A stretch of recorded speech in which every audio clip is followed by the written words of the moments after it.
पकडण्याचे खूप प्रयत्न केले. एका हातात बॅटरी होती, कारण झाडांच्या खाली सावली. टिप्पूर चांद नसलं तरी बागेत. मग ते पडता सर्व मुलं सीताफळच्या बागेत घुसून गेले. काहींनी तर डायरेक्ट सीताफळ तोडायचे आणि दिनूभाऊंना मारायचे. 4-5 सीताफळ इतक्या जोरात दिनूभाऊंना लागलेत.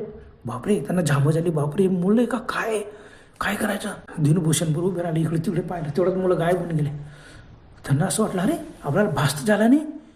मग ते घाबरले, थरकाप झाला अंगाचा आणि एकदम घाम सुटला. इकडे तिकडे पाहता बॅटरी घेऊन मोठमोठ्या आरवड्या, अरे पोरांनो कुठे रे तुम्ही, पोरांनो कुठे तुम्ही, काय मजा घेता माझी. लहान मुले म्हणून मी जाऊ देतो, नाही तर मी सुद्धा दगड मारले असे तुम्हाला. मी सुद्धा काही बी मारू शकलो असतो. काठी मारली नाही मी तुम्हाला. असे बडबड करता, इकडे तिकडे बघता. आणि त्यांना असं आला, अरे बापरे, बागेत तर कोणीच नाही, आपणच पागलसारखं काहीतरी बडबड करतोय, आपल्याला भास होतोय. मग दिनूभाऊंना जेव्हा पुन्हा भीती वाटायला लागली, नाही भास होतोय का खरोखर. मुलं ते इकडे तिकडे सर्वीकडे पाहिलं आले. त्यांनी जिथं बरोबर ती काठी ठेवली, ती काठी